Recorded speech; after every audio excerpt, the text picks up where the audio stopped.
My alarm screamed in my face and startled me from a really good dream. I dragged myself downstairs and made some breakfast. I had 2 slices of toast and cereal because today was going to be a big day and I needed all the energy I could get. Are you bored yet? Yeah, you should be. So is the examiner as they wade through 100 scripts that start like this one.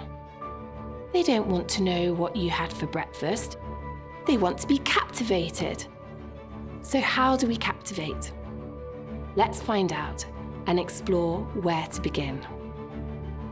This is Think 4.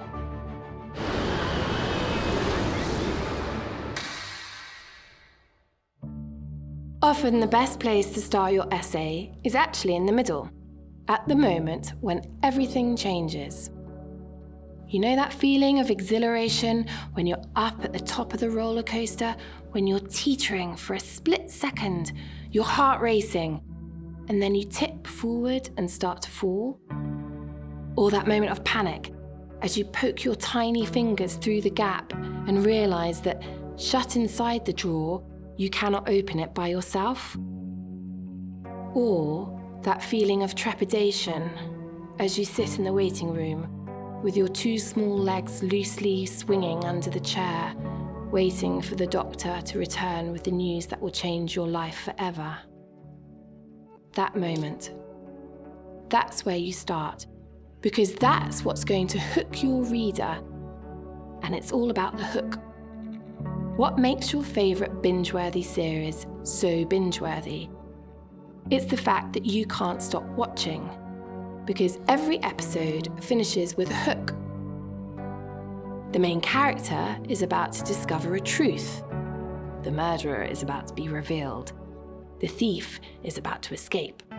Whatever it might be, the writers end the episode there because they know that you will watch the next one to find out what happens. It's that anticipation that you want to evoke in your reader. You want to make them wonder, how did you get to this point? If you start at the beginning of your day with a lengthy build-up, the examiner will have already lost interest by the end of your introduction.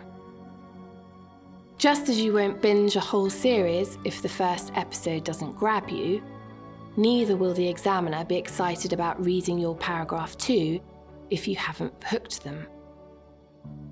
So, where do you go next? Well, you want to answer your hooked reader's question. You want to tell them how you got to this point.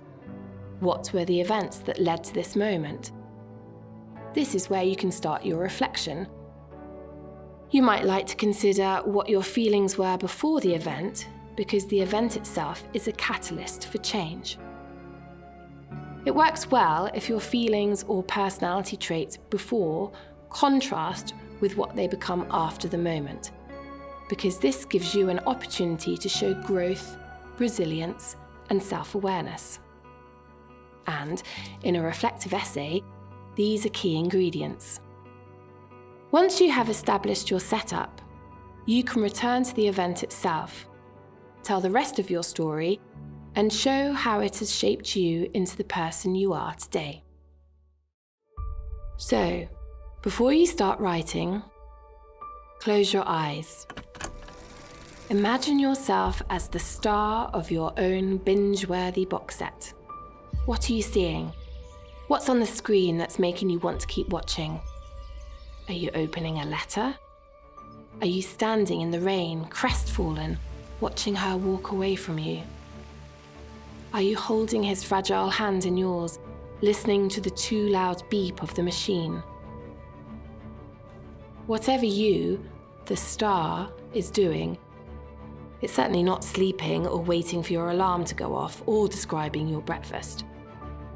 So, go and find your hook and make the start matter. This was Think 4. Thanks for watching.